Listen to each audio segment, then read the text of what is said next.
wa mtumishi wa Mungu Mtume Mwamposa.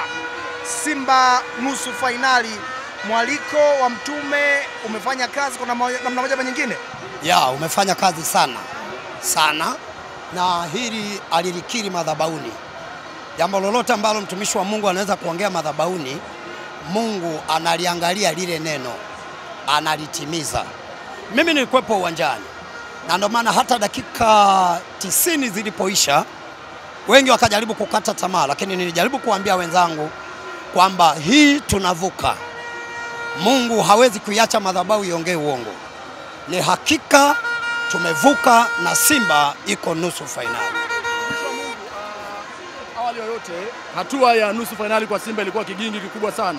Lakini mara baada ya Simba Sports Club kuamini kwa watumishi wa Mungu, walimwalika Mwamposa mtumishi wa Mungu, lakini pia walimwalika Sheikh mkuu wa mkoa wa Dar es Salaam Walid.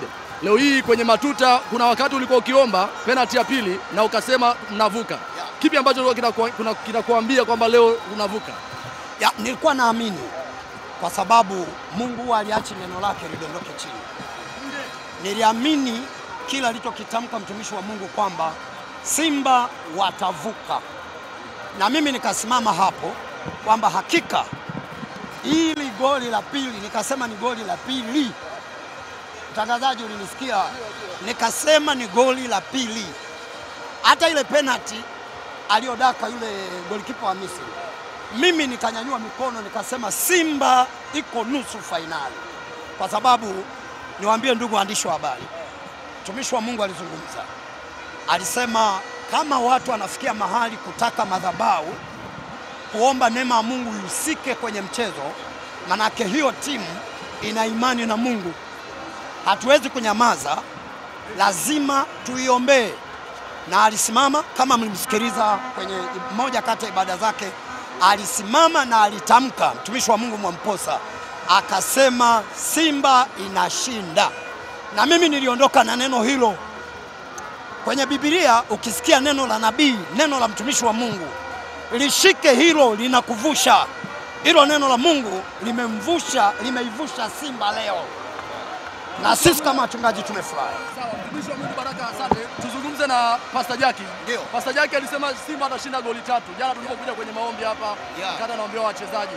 Uliona nini kwenye goli 3 na leo zimepatikana mbili, wakaenda kwenye mikwaju ya penalti na wakapiga zote? Kuja kwenye maombi na ulipita uwanjani kufanya wachezaji wengi na wana Simba walisema tunaamini kwa Mungu. Nadhani kurejea kwa Mungu tofauti na zamani kidogo, walikuwa wakikimbilia huko kwa Tanzania. Sasa nawaambiaje, Mungu anajibu. Matokeo haya yanawapa majibu yale ambayo tulikuwa tunakwama miaka yote. Robo fainali tulitukana mpaka wakasema wakina mwaka robo, lakini leo tumevuka ile mipaka ya mwaka robo, tunaenda nusu na tunaamini tunaenda zaidi ya hapa. Mungu aibariki Simba kabisa na tuende hatua nyingine kubwa zaidi.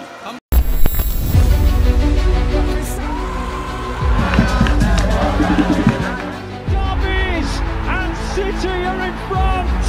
Kevin De Bruyne. Chilunda mwaga cross Majanga.